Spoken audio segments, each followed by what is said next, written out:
बिस्मिल्लाहिर्रहमानिर्रहीम। अस्सलाम वालेकुम। This is Nasir Hussain and you are watching Nasir IT solution. दोस्तों, आज का हमारा पहला ब्यूटीफुल ट्रिक है सेल डिज़ाइनिंग। जब मैं एंट्री करता हूँ तो मेरे सेल डिज़ाइन होते जा रहे हैं। ये होता कैसे हैं?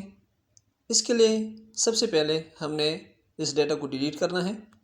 डिलीट करने के बाद मेरा टेबल अपने ओरिजिनल फॉर्मेट पे चेंज हो जाएगा।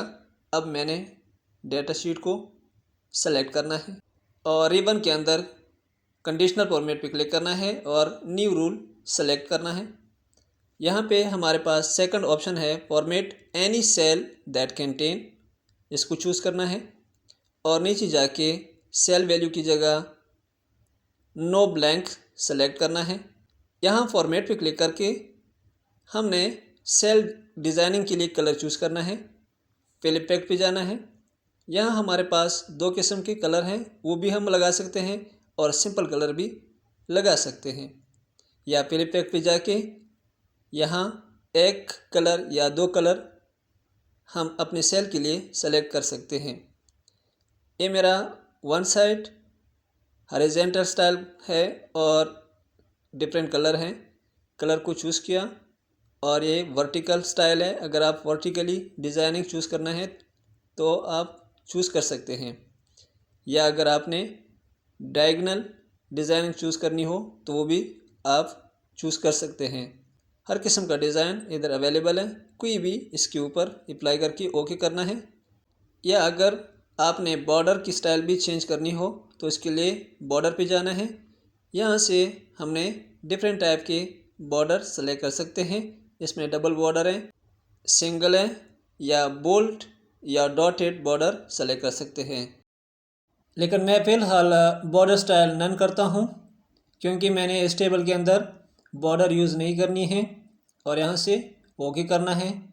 अब इस टेबल के ऊपर हमने फिल कंडीशन कुछ इस तरह अप्लाई किया है कि जब कोई भी सेल खाली ना हो तो ये कंडीशन हमने लगाए हैं तो उसका डिज़ाइन फॉर्मेटिंग के मुताबिक चेंज हो जाएगी, जो कि हमने फॉर्मेटिंग का डिज़ाइन चूज़ किया था। अगर बग़ैर कंडीशनल फॉर्मेट के हमने फिल इफेक्ट यूज़ करना है तो इसके लिए Ctrl+1 और यहाँ पे जाके फिल इफेक्ट पे क्लिक करना है और डबल कलर या सिंगल कलर के साथ सेल डिज़ाइनिंग चूज़ करनी है और ओके करना है। दोबारा ओके करना है तो बग़ैर कंडीशन के, बग़ैर रूल के हमारा टेबल इसी डिज़ाइन के मुताबिक बन गया। या अगर हमने किसी रूल को चेंज करना है तो मैनेज रूल पे क्लिक करना है, एडिट रूल पे क्लिक करना है। इसी तरह यहाँ नो ब्लैंक ऑलरेडी सेलेक्ट है और फिल पे जाके सिंपल कलर यहाँ से दे सकते हैं या नीचे फिल इफेक्ट से डबल कलर आप उठा सकते हैं और सिंपली ओके करना है। अगेन ओके प्रेस करना है और ओके करना है, अप्लाई एंड ओके करना है। अब यहाँ पे मैं कुछ एंट्री करना चाहता हूँ। अब जब मैं एंट्री करता हूँ तो मेरा सेल स्टाइल रूल के मुताबिक चेंज हो रहा है। इसी तरह आप पूर्ण स्टाइल भी चेंज कर सकते हैं। हमारे पास नेक्स्ट ट्रिक है सेल अलाइनमेंट। इसके थ्रू हमने एक सेल के अंदर डबल, ट्रिपल रो या पैराग्राफ लिख सकते हैं। तो इसके लिए हमने करना क्या है, किसी भी पैराग्राफ को एडिट करके अगर नीचे सेल में आना हो तो अल्ट प्रेस करके एंटर करना है तो नीचे हमारे लिए ब्लैंक सेल, ब्लैंक रो क्रिएट हो जाएगी, जिस तरह के नज़र आ रहा है। या अगर आपके डॉक्यूमेंट में कोई ऑलरेडी लिखा हुआ पैराग्राफ है, अगर आपने उसको एक सेल के अंदर पैराग्राफ की सूरत में एडजस्ट करना है, फॉर एग्ज़ाम्पल मैं लिखता हूँ कराची एंड शक्कर, तो इसका अलाइनमेंट हम अक्सर वर्ब टेक्स्ट के ज़रिए से करते हैं। तो पहले हम वर्ब टेक्स्ट पे क्लिक करते हैं और अप्लाई करते हैं। तो वर्ब टेक्स्ट ने अपनी मर्ज़ी के मुताबिक इसको डिज़ाइन किया। मैंने Ctrl+G किया, मैंने अपनी मर्ज़ी से इसको अलाइन करना है। खुद से अलाइन करने के लिए सेंटेंस में कहीं पे भी आपने डबल क्लिक करके अल्ट के साथ एंटर करना है तो आपका सेंटेंस आपके मुताबिक अलाइन हो जाएगी या आपका पैराग्राफ आपके मर्ज़ी के मुताबिक अलाइन हो जाएगा। हमारे पास नेक्स्ट ट्रिक है मर्ज सेल अलाइनमेंट, जिसके ज़रिए से हम 2 सेल को या 3 सेल को एक जगह कंबाइन कर सकते हैं और सेल डेटा को सेंट्रलाइज, लेफ्ट अलाइन या राइट अलाइन कर सकते हैं। जिसके लिए हमने पहले डेटा को सेलेक्ट करना है। अब मर्ज एंड सेंटर के ऊपर क्लिक करना है।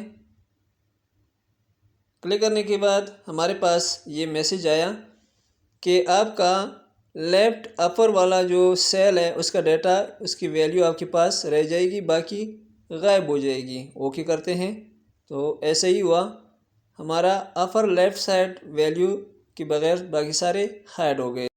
तो वैल्यू को ज़ाया करने की बजाय हम कुछ ऐसा करते हैं कि हमारा वैल्यू भी बच जाए और सेल भी मर्ज हो जाए।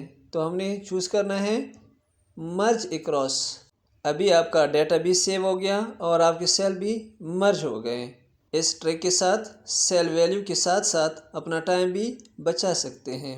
नेक्स्ट ट्रिक है to insert multiple row and column with a single trick. इस ट्रिक के साथ हम एक ही टाइम में मल्टीपल कॉलम या रो इंसर्ट कर सकते हैं।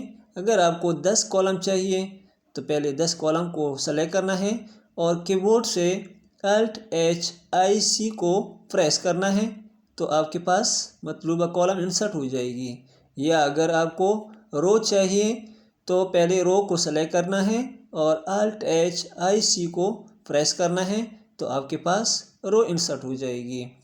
इस ट्रिक के साथ भी आप कम से कम टाइम में अपने टेबल को डिज़ाइन कर सकते हैं और रो या कॉलम को इंसर्ट कर सकते हैं।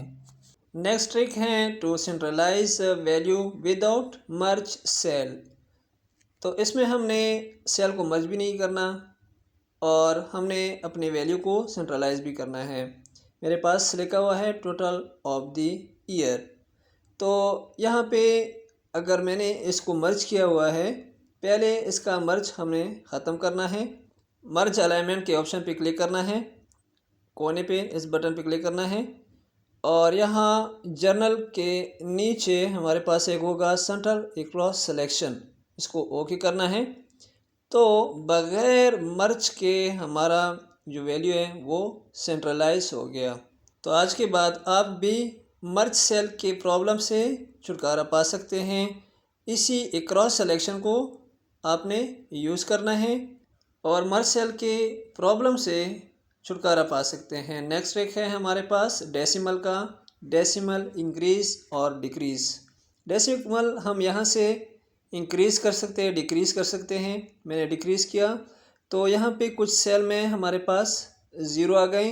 अब मैं चाहता हूँ कि हमारे पास जहाँ पे भी ज़ीरो हो तो ज़ीरो के बाद हमारे पास डेसिमल आ जाए, 0.1, 0.2, 0.01 इस तरह आ जाए। तो इसके लिए हमने करना क्या है, पहले हमने इस कॉलम को सेलेक्ट करना है और Ctrl+1 प्रेस करके फॉर्मेट सेल पे जाना है और यहाँ फॉर्मेट सेल के अंदर हमने नंबर के ऊपर क्लिक करना है। जब हम नंबर के ऊपर क्लिक कर देंगे सबसे आखिर में हमारे पास एक ऑप्शन होगा कस्टम। अब कस्टम के अंदर यहाँ पे हमने लिखना है square bracket <1 bracket close 0.00 semi colon और सेमी कॉलन के बाद हमने ज़ीरो लगाना है और ओके करना है।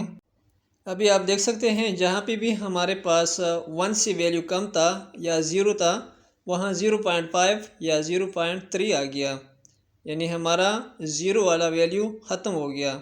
हमने डेसिमल भी डिक्रीज़ किए और जो वैल्यू ज़ीरो से कम था वो वैल्यू भी हमने ज़ीरो से ऊपर ले आया। हमारा नेक्स्ट ट्रिक है to convert long term number into currency और सिंगल अल्फ़ाबेट। फॉर एग्जांपल मैं लिखता हूँ 7000 तो 7 के आ गया, 23,000 तो 2 के आ गया, इसी तरह 6 के, यानी मैं जितना भी 2000, 3000, 4000 एंट्री करता हूँ तो 2 के, 3 के, 4 के में आ जाए। इसके लिए क्या करना है, Ctrl+1 प्रेस करके कस्टम फॉर्मेट पे जाएंगे और यहाँ पे हमने सिंपली टाइप करना है कॉमा स्पेस डबल कोट्स के डबल कोटेशन बंद, ओके करना है। तो आप देख सकते हैं हमारे कॉलम में जितनी भी वैल्यू थी वो 7K 2K 6K में कन्वर्ट हो गई। जब जर्नल सेलेक्ट करता हूँ दोबारा अपने हालत में यानी नंबर फॉर्म में कन्वर्ट हो गई। हमारा नेक्स्ट ट्रिक है टेबल में से या शीट में से रूल एंड कंडीशन को ख़त्म करना। इसके लिए क्या करना है, पहले टेबल को सेलेक्ट करना है, कंडीशनल फॉर्मेट पे जाना है। कंडीशनल फॉर्मेट पे हमारे पास है क्लियर रूल पे जाके सेकंड नंबर पे है clear rule from entire sheet पे क्लिक करना है। तो हमारे शीट में जितने भी रूल एंड कंडीशन अप्लाई थे सारे ख़त्म हो गए। नेक्स्ट ट्रिक है हमारे पास to create double border cell, जिसके लिए Ctrl+1 प्रेस किया और यहाँ से डबल लाइन पे चेक लगाना है, राइट साइड पे बॉर्डर लगाना है, लेफ़्ट साइड पे बॉर्डर लगाना है, up side and down side, centralize Y axis and X axis पे बॉर्डर लगाना है और ओके करना है। तो हमारे टेबल के अंदर जितने भी सेल थे वो डबल बॉर्डर सेल क्रिएट हो गए। अब इसका मैं कलर चेंज कर देता हूँ तो हमारे बॉर्डर थोड़े से वाज़ेह नज़र आ जाएंगे, जो कि 3D सेल की तरह नज़र आ रहे हैं। उम्मीद करते हैं दोस्तों आज की वीडियो आपको पसंद आई होगी। अगर वीडियो पसंद आई है तो वीडियो को लाइक कर दें। अगर फर्स्ट टाइम मेरे चैनल में आए हैं तो चैनल को सब्सक्राइब कर दें। मिलते हैं नेक्स्ट वीडियो में। अल्लाह हाफिज़।